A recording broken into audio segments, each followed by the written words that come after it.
வணக்கம். செல்வகுமாரின் அறுவடை விவசாயிகள், விதைப்பு விவசாயிகள், உலர்த்தும் பணி விவசாயிகள், உப்பளப் பணிகள், செங்கல் சூளை பணிகள் மற்றும் இதர பொது பணிகள் ஆய்வறிக்கை. வானிலை முன்னறிவிப்பும் ஆலோசனையும் அதிகாரப்பூர்வ வானிலை அறிக்கைக்கும் இந்திய வானிலை ஆராய்ச்சித்துறை அறிக்கையை பார்க்கவும்.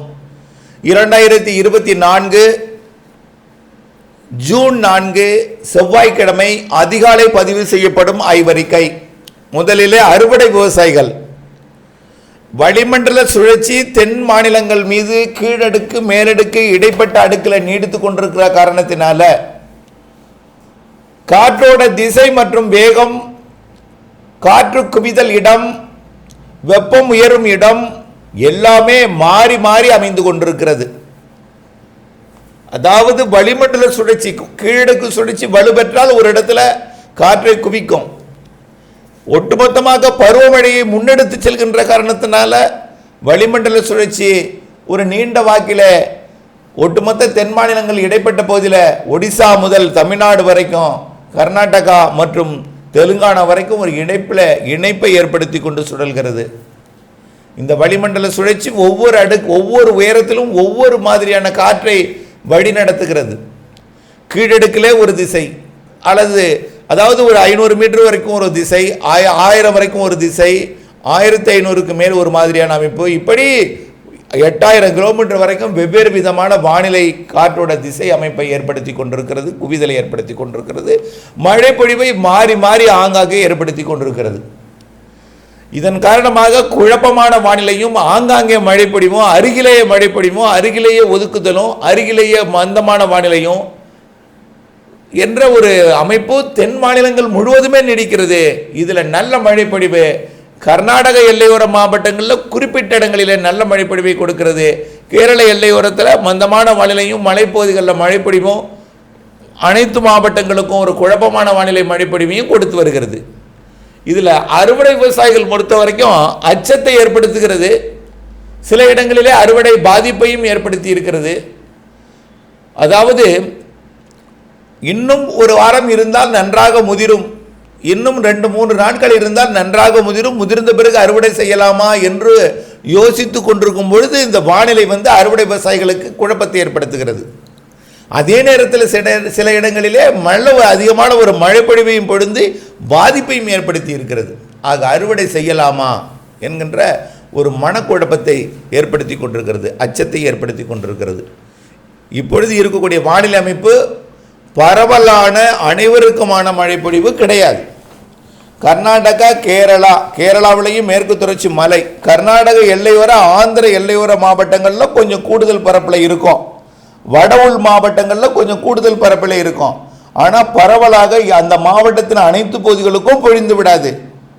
அனைத்து பகுதிகளுக்கும், அதாவது பொழியும் மழை கூட அருகருகே வேறுபாடு இருக்கும், ஒதுக்கி ஒதுக்கி இருக்கும்.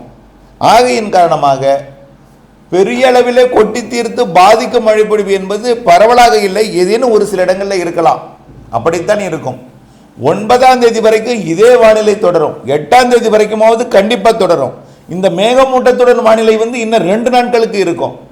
அப்புறம் மேகமூட்டம் விலகி வெயில் மழைப்பொழிவை கொடுத்தாலும் 9ஆம் தேதி வரைக்கும் இந்த மழை வானிலை இருக்கு. இந்த சுற்றின் மழை 9ஆம் தேதிக்கு பிறகு இந்த வளிமண்டல சுழற்சியானது கர்நாடகா, அதாவது கோவா கரையோரமாக சென்று மகாராஷ்டிரா கரையோரத்தில் மும்பை, சூரத், கோவா இடைப்பட்ட பகுதியில் ஒரு வளிமண்டல கீழடுக்கு சுழற்சியாக மாறி, கடலோடு இணைந்த சுழற்சியாக, தரையோடு இணைந்த சுழற்சியாக மாறி, காற்றழுத்த தாழ்வு பகுதியாக மாறி, நன்கமைந்த காற்றழுத்த தாழ்வு பகுதி வரைக்கும் தீவிரமடைந்து அது விலகி செல்ல இருக்கிறது. ஆக 8ஆம் தேதி வரைக்கும் இதே வானிலை. ஆக அச்சப்பட தேவையில்லை அறுவடை விவசாயிகள். அதே நேரத்தில் நீங்கள் உங்களுடைய தானியங்கள் முதிர்ந்திருந்தால் அறுவடை செய்யலாம். உறுதியாக கர்நாடக எல்லையோர மாவட்டங்களில் நல்ல மழை இருக்குது, ஆந்திர எல்லையோர மாவட்டங்கள் இருக்குது, கேரள எல்லையோர மாவட்டங்களில் மலைப்பகுதிகளில் இருக்குது, கணவாய் பகுதிகளில் குளிர்ந்த காற்றும் மேகமூட்ட வானிலையும், தமிழ்நாட்டில் அனைத்து மாவட்டங்களுக்கும் குறைந்த பரப்பில் மழை இருந்தாலும் பெய்யும் இடத்துல கொஞ்சம் வலுத்திருந்து பெரும்பாலான பரப்பில் மேகமூட்டத்துடன் குளிர்ந்த வானிலையை கொடுத்து கொண்டிருக்கூடிய நிலை தான் 8ஆம் தேதி வரை தொடரும். அதனால் அச்சப்படுவதற்கு தேவையில்லாத ஒன்று. ஆனால் மழை இருக்கிறது என்ற ஒரு முன் எச்சரிக்கை மட்டும் வேண்டும். அறுவடைக்கு தானியங்கள் தயாராகிவிட்டால் நீங்கள் அறுவடை செய்யலாம். அதற்காக நீங்கள் அச்சப்பட்டு கொண்டு இருக்க வேண்டாம். 5ஆம் தேதிக்கு மேல் கொஞ்சம் வெயில் கொஞ்சம் வரும். ஆனால் 8ஆம் தேதி வரைக்கும் இந்த வானிலை இருக்கும், மழை வானிலை. 6ஆம் தேதி 7ஆம் தேதி 8ஆம் தேதி வாக்கில் கொஞ்சம் வெயில் வந்து உங்களுக்கு ஒரு நம்பிக்கை கொடுக்கும். ஆனால் வரக்கூடிய 2 நாட்களுக்கு இந்த மேகமூட்டம் மற்றும் மந்தமான வானிலை, இந்த குழப்பமான வானிலை எல்லாம் இருக்கும். ஆனால் மழை என்பது 8ஆம் தேதி இரவு 9ஆம் தேதி வரை கூட ஆங்காங்கே இருக்கும். 9ஆம் தேதியிலிருந்து ஒரு 14 15ஆம் தேதி வரைக்கும் உங்களுக்கு ஒரு இடைவெளி கிடைக்கும். மேற்கு காற்றோட வேகம் கூடும், தென்மேற்கு பருவக்காற்று கொஞ்சம் வேகம் எடுக்கும். இதனால மழை என்பது விலகி காற்றாக மாறிடும். அதனால 8ஆம் தேதிக்கு மேலே உங்களோட அறுவடையை நீங்கள் செய்து கொள்ளலாம். முதிர்ந்து விட்டால் நீங்கள் அறுவடை செய்து விடுங்கள். அதற்காக மழை வரும் என்றெல்லாம் உலரும் என்று உலர்த்தும் விவசாயிகளாக இருந்தாலும் அதாவது அறுவடைக்கு நனைந்திருக்கக்கூடிய தானியங்களை நீங்கள் உலர்ந்த பிறகு கூட அறுவடை செய்யலாம். அதற்காக உலராமல் ஈரப்பதத்துடன் அறுவடை செய்து அதை உலர்த்துவது கடினம். இதையெல்லாம் நீங்கள் நினைத்து மனதில் வைத்து கொள்ள வேண்டும். கதிரிலே இருந்தால் அப்படியே காய்ந்து விடும், அறுவடை செய்து விடலாம். அதை அறுவடை செய்து விட்டால் அதை தரையில் கொட்டி உலர்த்துவது என்பதெல்லாம் கடினம், அந்தளவுக்கு பிரைட் வெயில் இருக்காது. இவையெல்லாம் மனதில் பதித்து கொண்டு அச்சப்படாமல் உங்களுடைய நிலத்தின் தன்மை அது எப்படி விழுந்திருக்கிறதா அல்லது விழாமல் இருக்கிறதா அல்லது முதிர்ந்திருக்கிறதா முதிராமல் இருக்கிறதா, வயலில் மிஷின் எப்படிப்பட்ட மிஷின் வச்சு நீங்கள் அறுவடை செய்யலாம், இவையெல்லாம் உங்கள் விருப்பத்துக்கே விட்டுறேன். வானிலையை பொறுத்த வரைக்கும் 9ஆம் தேதி வரைக்கும் 8ஆம் தேதி வரைக்குமாவது கண்டிப்பாக மழை இருக்குது. ஒதுக்கி தான் இருக்கும். ஒரு இடத்துல பெய்யுன்னு சொல்ல முடியாது, பெய்யாதுன்னு சொல்ல முடியாது. குழப்பமான வானிலையை கொடுத்து அச்ச உணர்வை ஏற்படுத்தி கொண்டிருக்கும். கர்நாடக எல்லையோர ஆந்திர எல்லையோரத்தில் வட உள் மாவட்டங்களில் கண்டிப்பாக கொஞ்சம் மழை இருக்கும். கேரள எல்லையோரத்துலையும் இருக்கும். எல்லா மாவட்டங்களுக்கும் இருந்தாலும் பிற மாவட்டங்களில் ஒதுக்குதல் கூடுதலாக இருக்கும். கர்நாடக எல்லையோர மாவட்டங்களில் ஒதுக்குதல் குறைவாக இருக்கும். வட உள் மாவட்டங்களுக்கும் கொஞ்சம் கூடுதல் மழை இருக்கும். ஒதுக்குதலோடு இருக்கும் மழை, அருகருகே வேறுபாடுகள் இருக்கும். இதை நினைவில் கொள்ளுங்கள். 9லிருந்து ஒரு 14 15 தேதி வரைக்கும் கொஞ்சம் இடைவெளி கிடைக்கும். ஆனால் அதிலும் மழை இருக்கும். அது ரொம்ப பரப்பில் குறைவான ஒரு சில இடங்களில் மழை இருக்கும். இதெல்லாம் கணக்கில் கொண்டு நீங்கள் அறுவடை செய்யணும். உலர்த்துவதும் இதே வானிலை தான். உலர்த்துவதற்கும் இதே மந்தமான வானிலை. 6ஆம் தேதிக்கு மேலே கொஞ்சம் வெயில் கிடைக்கும். 8ஆம் தேதிக்கு மேலே முழுமையான நல்ல ஒரு வெயில் கிடைக்கும். ஆனால் மேற்கு காற்றோட வேகம் 8ஆம் தேதிக்கு மேலே கொஞ்சம் கூடும். கர்நாடகா அதாவது மகாராஷ்டிரா கரையோரத்தில் நிகழ்வு உருவாகினாலும் வங்கக்கடலில் ஒரு காற்று சுழற்சி உருவாகி அதாவது மேற்கு காற்றை ஈர்க்கும். வங்கக்கடல் அந்தமான் பகுதி வரைக்கும் மேற்கு காற்று பயணிக்கும் என்பதனால கொஞ்சம் மேற்கு காற்றோட வேகம் இருக்கும். மகாராஷ்டிரா கரையோரம் வலுவான மும்பை அருகே வலுவான நிகழ்வு மழையை திசை மாற்றி எடுத்து செல்லும். இவையெல்லாம் நடக்க இருக்கிறது. உப்பளத்தை பொறுத்த வரைக்கும் அடுத்தபடியாக பார்த்தீங்கன்னா உப்பளம். சார் உப்பளம் உப்பு கறந்த ஒரு வாரமாக எங்களுக்கு 2ஆம் தேதி வரைக்கும் கடுமையான வெயில் இருக்குன்னு சொன்னோம். நல்லா பாருங்கள், நம்ம தான் வானிலை அறிக்கையை முதல்ல நம்ம தான் எதையுமே சொல்கிறோம். 27ஆம் தேதியிலிருந்து 3ஆம் தேதி வரைக்கும் 27ஆம் தேதியிலிருந்து 2ஆம் தேதி வரைக்கும் கண்டிப்பாக அந்த நிகழ்வானது 26ஆம் தேதி கரை கடந்த பிறகு 27ஆம் தேதியிலிருந்து வெயில் இருக்கும். 5 நாட்களுக்கு கடுமையான வெயில் இருக்கும். 3ஆம் தேதி குளிர்ந்து விடும் என்று சொன்னோம். வெப்பநிலை 100 டிகிரிக்கு கீழே போய்விடும் என்று சொன்னோம். 2ஆம் தேதி மழை சென்னைக்கும் கொடுக்கும் என்று சொன்னோம். கொடுத்ததா இல்லையா?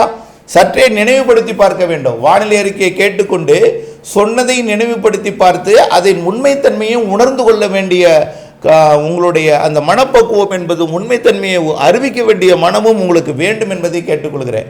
2ஆம் தேதி சென்னைக்கு மழை இருக்குன்னு சொன்னோம். சென்னையெல்லாம் அனல் காற்று வீசியது. அது 3ஆம் தேதி அனல் எல்லாம் குறைந்த குளிர்ந்து விடும் என்றும் குளிர்ந்து விட்டது. புழுக்கமான வானிலை இருந்தாலும் வியர்வை கொடுத்து அது ஜில்லென்ற உடம்புல ஒரு குளிர்ச்சியான சீதோஷங்களை தான் கொடுக்கும். தவிர இந்த அனல் சூடு இதெல்லாம் இல்லை. இதெல்லாம் முற்றிலுமாக விலகிவிட்டது. கோடை விலகிவிட்டது. இனிமேல் தென்மேற்கு பருவமழையெல்லாம் தொடங்கி இந்த இதமான வெப்பநிலையும் இப்போ மழை வானிலையும் தான் இருந்து கொண்டிருக்கும். ஆகவே இந்த சூடு இல்லாத காரணத்தினால 2ஆம் தேதி வரைக்கும் உப்பளத்து உற்பத்திக்கு நன்றாக உப்புப்படுதல் இருந்தது. நான் நேரடியாக பார்த்தேன். உப்பெல்லாம் நல்லா வேகமாக பட்டுச்சு. வேகமாக ஒரு நாளில் கூட வாரியது 4 இடங்களும் உண்டு. ஆனால் அது எப்பொழுது மந்தமான வானிலையை கொடுத்திருக்கிற காரணத்தினால உப்பு உற்பத்தி என்பது வேகமாக நடைபெறாது. குழப்பம் இதே நிலை தான் 9ஆம் தேதி வரை நீடிக்கும். ஒரு 5ஆம் தேதி வரைக்கும் கொஞ்சம் மந்தமாக இருந்தாலும் 6ஆம் தேதியிலிருந்து கொஞ்சம் வெயில் கிடைத்து கொஞ்சம் தெளிவடையும். அதே நேரத்தில் மழை ஒன்றும் கொட்டி திருத்து உங்களுக்கு பாதிப்பை ஏற்படுத்தி விடாது. குழப்பமான வானிலை. ஆனால் நனைக்கும் மழைகள் இருக்கும், லேசான மழைகள் இருக்கும். வேதாரணை அகசியமலையிலையும் அதே போல் பழவேற்காட்டு பகுதியில் கொஞ்சம் நல்ல மழையே இருக்குது, கனமழை இருக்குது. பழவேற்காட்டு பகுதிக்கு கொஞ்சம் கனமழை இருக்குது. அதே நேரத்தில் மரக்காணத்தை பொறுத்த வரைக்கும் ஒரு மிதமான மழை இருக்குது, லேசான மிதமான சற்று கனமழை வரை இருக்குது. 6ஆம் தேதி 7ஆம் தேதி வரைக்கும் அது இருக்கும். 9ஆம் தேதி வரைக்கும் கொஞ்சம் குறைந்த பரப்பில் இருந்து கொண்டிருக்கும். அகசியாம்பள்ளி பகுதிகளில் ஒரு 2 நாட்களுக்கு இந்த மழை பொழிவானது இருக்கும். 3-4 நாட்களுக்கு ஒரு சில இடங்களில் பெய்யும் பொழுது பெய்யலாம், ஒதுக்கலாம். பெரும்பாலும் ஒரு கொட்டி திருத்து அவங்களுடைய உப்பளங்களை ஒரு சேதப்படுத்தும் அளவிற்கெல்லாம் மழை இல்லை. உப்பு உற்பத்தியை பாதிக்கும் அளவிற்கு கொஞ்சம் மந்தமான வெயிலும் மேகமூட்டத்துடன் வானிலையும் அவ்வப்பொழுது இடையில் லேசான மிதமான மழை குறுக்கீடுகளும் இருக்குமே தவிர அச்சப்பட தேவையில்லை. வரக்கூடிய 9ஆம் தேதிக்கு மேல் நீங்கள் உப்பு உற்பத்தியை நீங்கள் செய்யலாம். ஆனாலும் எந்த நேரத்திலும் ஒரு வாரம் தான் உங்களுக்கு அந்த கேப்பை கொடுக்கும். அதுக்கப்புறம் தொடர்ந்து உங்களுக்கு கேப் இல்லை. வங்கக்கடலில் அடிக்கடி நிகழ்வுகள் உருவாகும். வங்கக்கடல் நிகழ்வுகள் உங்கள் இந்த மேகமூட்டம் உப்பு உற்பத்தியெல்லாம் வாரம் ஒரு முறை இடையூறு கொடுக்கும். வாரத்துக்கு ஒரு மாதத்துக்கு 2 சுற்று மழைப்பொழிவு 3 சுற்று மழைப்பொழிவுலாம் இருக்கிறது. தொடர்ந்து நீங்கள் கிடைக்கக்கூடிய இடைவெளியை பயன்படுத்தி உப்பு உற்பத்தி செய்யணும், பிறகு அதை வாரி பாதுகாக்கணும் என்று தொடர்ந்து நீங்கள் முன்னெச்சரிக்கை பணியிலேயும் வானிலை ஆய்வறிக்கையோடு இணைந்திருந்தால் தான் நன்றாக இருக்கும் என்பதை தெரியப்படுத்த விரும்புகிறேன். அடுத்தபடியே செங்கல் சூளை பணியை பொறுத்த வரைக்கும் தற்பொழுது உங்களுடைய முடிவுக்கு விட்டு விடுகிறேன். மழை 9ஆம் தேதியிலிருந்து தான் இல்லை என்று சொல்லலாம். 9ஆம் தேதியிலிருந்து நீங்கள் செங்கல் சூளைக்கு தீயிடலாம். 9ஆம் தேதியிலிருந்து ஒரு வாரத்துக்கு நீங்கள் செங்கல் கட் பண்ணலாம். ஆனால் கட் பண்ணாலும் உங்களுக்கு பிரைட்டாக ஒன்று வெயில் இருக்காது. ஒரு வாரத்தில் காயுமா என்பது 4 நாளில் காயுமாங்கிறது சொல்ல முடியாது. அதுவும் ஒரு இடங்களில் மழை இருக்கத்தான் செய்யும். இப்போ உங்களுடைய செங்கல் சூளை பணியில் இருக்கக்கூடிய முடித்து அதை தீயிடும்படிக்காக நீங்கள் நேரத்தை நாளை காத்து கொண்டிருக்கிறீர்கள். அந்த நாள் பார்த்தீங்கன்னா உங்களுக்கு 8ஆம் தேதிக்கு மேலே பயன்படுத்தி கொள்ளலாம். அதுக்கு முன்னாடி பரவலான மழை இல்லைனாலும் உங்களுடைய அதிர்ஷ்டத்தை பொறுத்து தான் இருக்குது. ஆங்காங்கே ஒரு சில இடங்களில் மழை பெய்யும் பொழுது அது உங்களிடமாக உங்களுக்கு அதிர்ஷ்டம் இல்லை என்றால் உங்களிடமாக கூட அது அமைந்துவிடும் என்பதையும் தெரியப்படுத்த விரும்புகிறேன். 9ஆம் தேதிக்கு மேல் உங்களுடைய செங்கல் சூளைக்கு தீயிடு பணியை நீங்கள் வைத்துக்கொள்ளலாம். அதேபோல் உப்பு உற்பத்தியும் 9ஆம் தேதிக்கு மேல் அமைத்துக்கொள்ளலாம். அதுக்கு முன்னாடியும் வெயில் இல்லாதனால உப்பு உற்பத்தி குறைவாக இருக்கும். தொடர்ந்து மூடி பாதுகாத்தல் எல்லாம் இருக்கட்டும். உலர்த்தல் பணிக்கு தொடர்ந்து முன்னெச்சரிக்கையுடன் உலர்த்தல் பணியை செய்து கொண்டிருங்கள். தொடர்ந்து வானிலை ஆய்வறிக்கூட அதுபோல் பொதுப்பணிகளுக்கு உள்ள மழைப்பொழிவை பொறுத்த வரைக்கும் 9ஆம் தேதி வரை இருக்குது, 8ஆம் தேதி வரைக்கும் கண்டிப்பாக இருக்குது. இந்த மேகமூட்டமான வானிலை இன்னும் 2-3 நாட்களுக்கு இருக்குது. தொடர்ந்து வானிலை ஆய்வறிக்கூட இணைந்திருந்து திட்டமிட்ட பணி செய்து லாபமடைய அன்போடு கேட்டுக்கொள்கிறேன். நன்றி.